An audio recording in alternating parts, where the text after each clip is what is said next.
Welcome back, everyone, to today's weekly media availability with Austin FC defender Matt Besler. Once again, please give me about a minute or two just to grant everyone permission to record, and then we'll get started.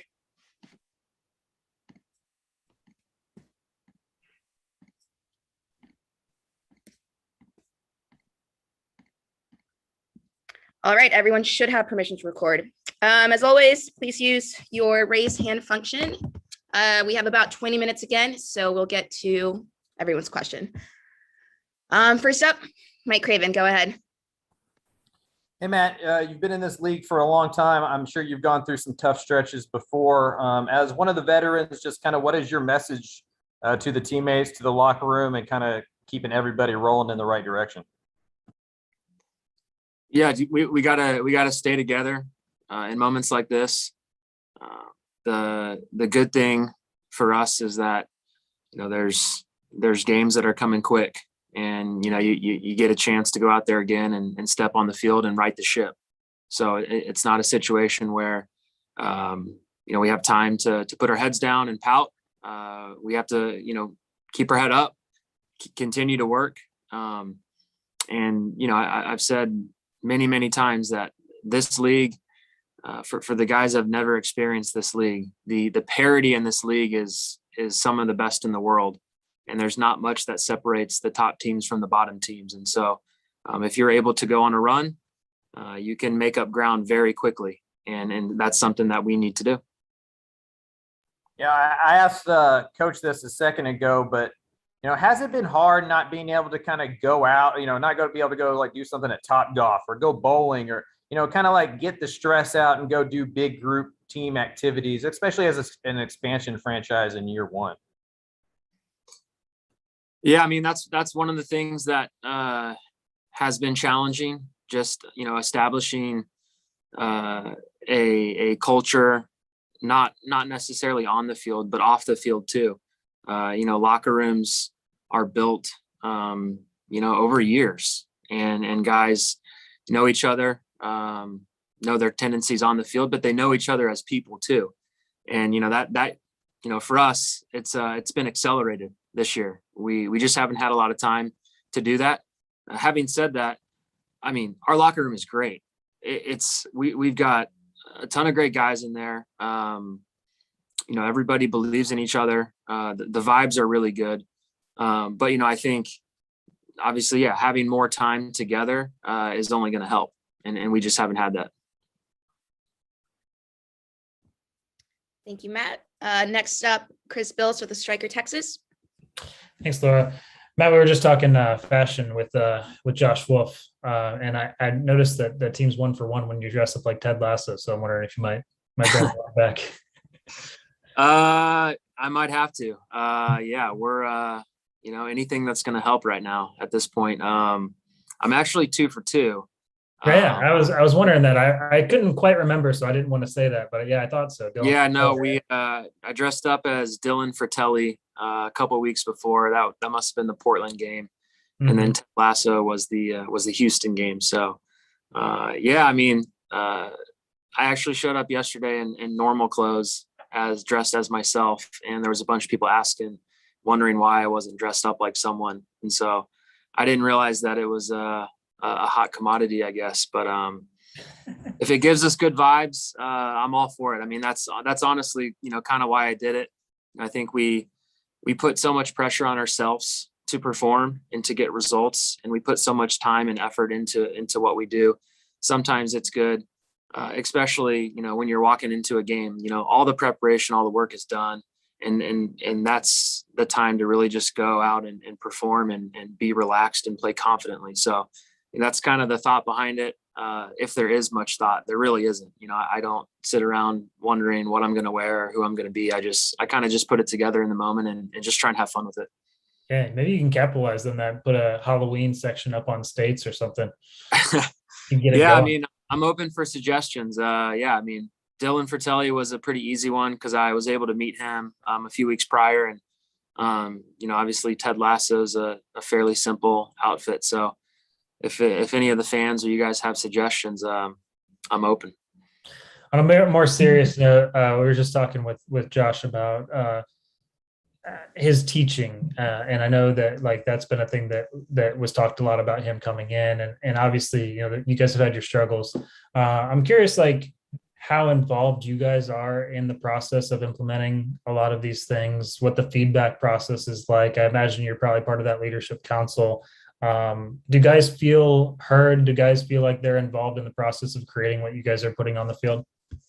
Yeah, absolutely. I think Josh, I've been so impressed with his ability to bring the group together, to stay positive, to make sure that everybody's on the same page and communicating. It's been really good. Coming into this situation, I knew Josh a little bit as a player, and I knew that he had a great soccer mind.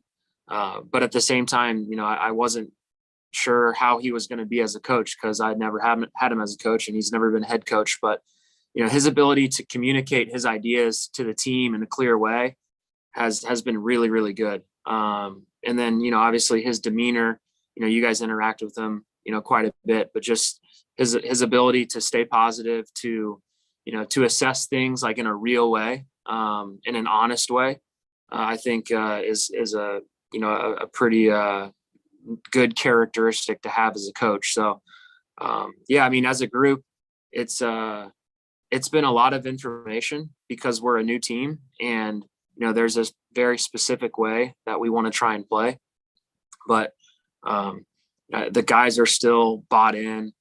I think everyone's still excited about trying to play this way and trying to get better and perfect it, because we've seen glimpses of when it's rolling and when we're in rhythm. I mean, we cause teams a lot of problems. And when you play like that, like that's fun. That's what makes the game fun for us on the field. And, I assume that's probably what makes the game fun for the people watching, when you're able to do that. And so, I think we're still capable of getting there. But, so far we haven't been consistent enough with it. Thank you, Matt. Next up, Tyler Feldman with KVUE. Matt, how are you? I asked Josh about the young fan who gets on his father's shoulders and twirls his shirt when you guys score a goal.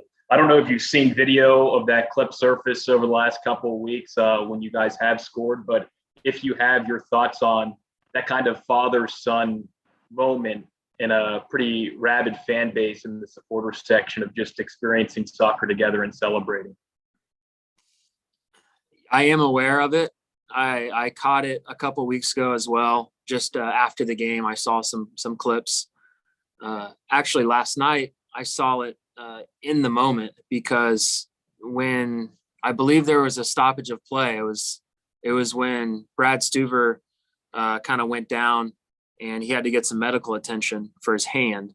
And so there was like a 2 or 3 minute break, and I did see the little kid. He was up on the Jumbotron on the video board, and I saw him up there, and then I kind of focused on some other things. Then all of a sudden I heard the crowd roar, and I looked back up there again, and he had his shirt off, and he was, swinging the jersey around his head. And it's great. I mean, moments like that are what sports is about. And I think I can't say enough about our fans so far. They've been, passionate, knowledgeable about the game, loyal to us. And so, there's definitely some real urgency for us to repay that back to them.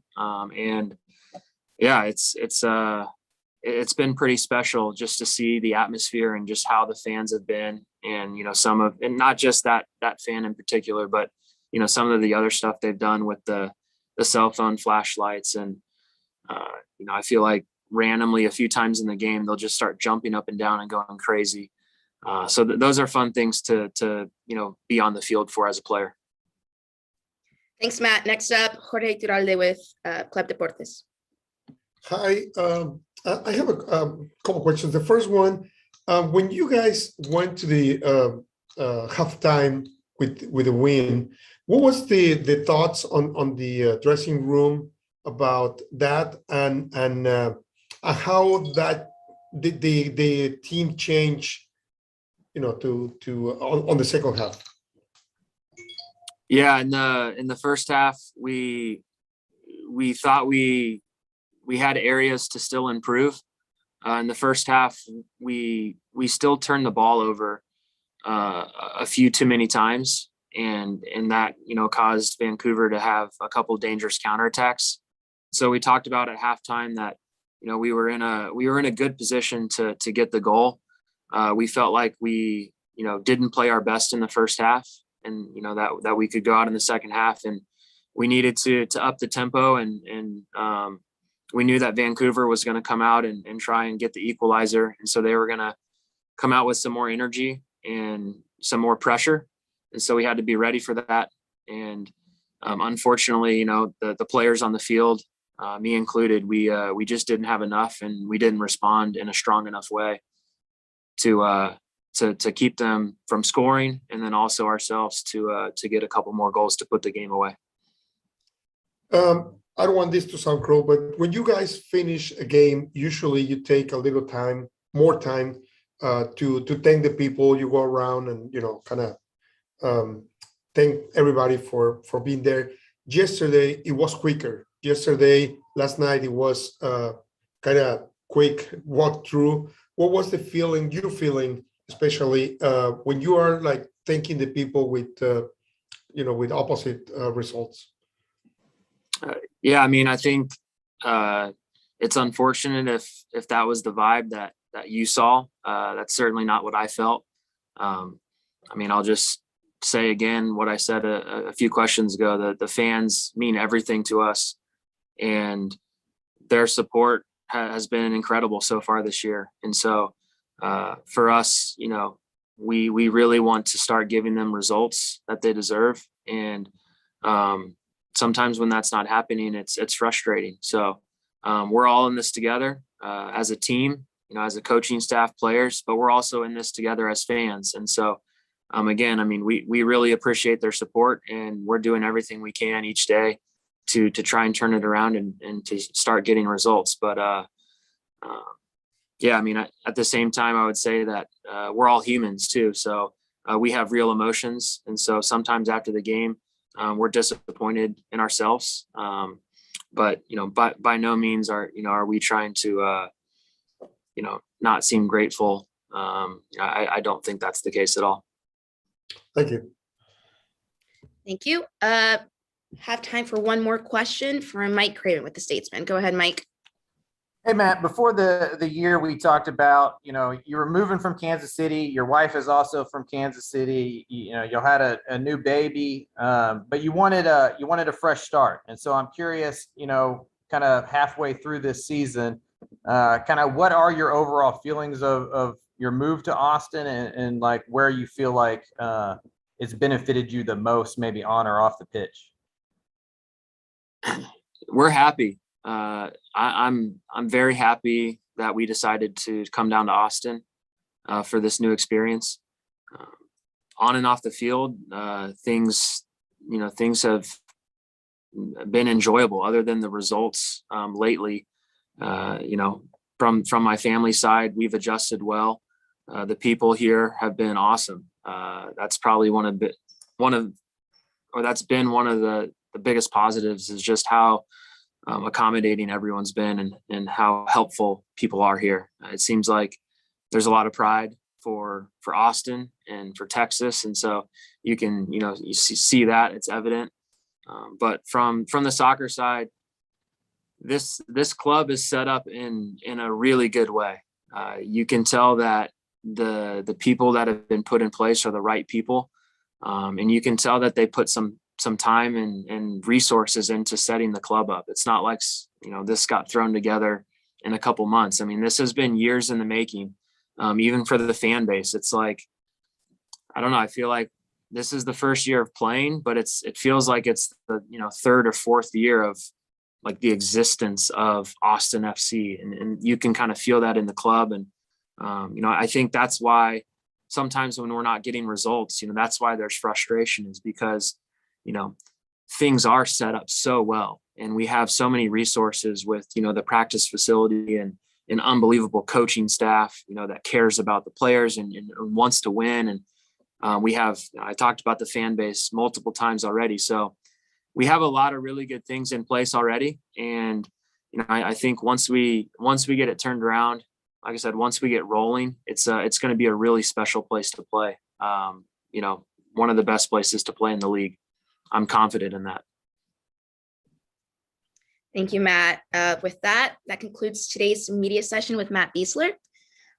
We will send a media advisory with today's pressers in about 90 minutes, but that's about it for today. See you all Saturday. Have a great rest of your day. Thanks, Laura. All right, get some rest. See you Saturday.